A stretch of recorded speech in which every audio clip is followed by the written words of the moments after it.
Hello বন্ধুরা, কেমন আছো সবাই? আজকে আমি নিয়ে চলে এলাম বোবা কফি রেসিপি নিয়ে। তো বোবা কফির জন্য তোমরা দেখতেই পাচ্ছ, সর্বপ্রথম আমি সাবুদানা নিয়ে নিয়েছি। এগুলো তোমরা যে কোনো একটা শপে পেয়ে যেতে পারো।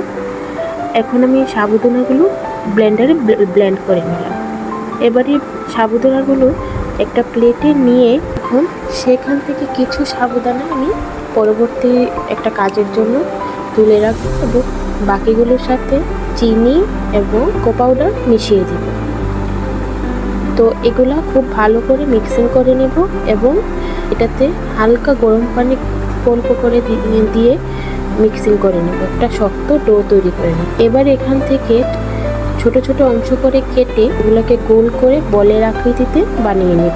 এবার এখানে আমি যে সাবুদানার গুঁড়াটা তুলে রেখেছিলাম সেটা এগুলোর উপর দিয়ে ছড়িয়ে দেওয়ার কারণে কি হবে, একটার সাথে আরেকটা লেগে যাবে না। দিলে হালকা পানি দিয়ে বোবা কফিগুলো গরম পানিতে সিদ্ধ করে নেব।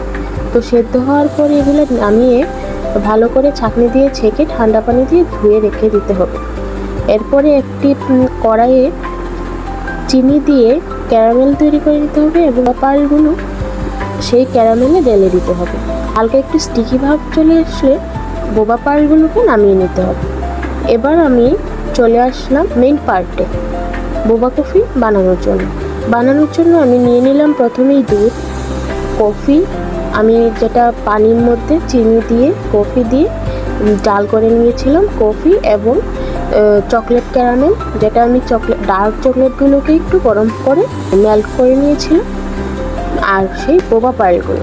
এবার একটি গ্লাসে সেই চকলেট ক্যারামেলটা দিয়ে একটু সাজিয়ে সেই বোবা পালগুলো ঢেলে দেব এবং পরবর্তীতে কফিটা যেটা বানিয়ে রেখেছিলাম সেটা ঢেলে দেব।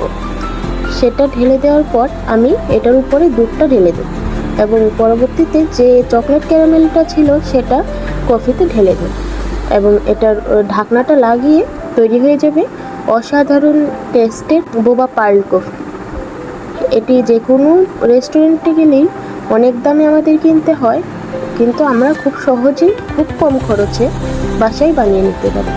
তো এই রেসিপিটি যদি ভালো লেগে থাকে তাহলে আমার চ্যানেলটি সাবস্ক্রাইব করবেন এবং পাশে বেল আইকনটি ক্লিক করে দেবেন। তাহলে কি হবে, আমি যাই ছাড়বো সেগুলি আপনার কাছে সর্বপ্রথমে চলে যাবে। আজকের জন্য এই পর্যন্ত, গুড বাই।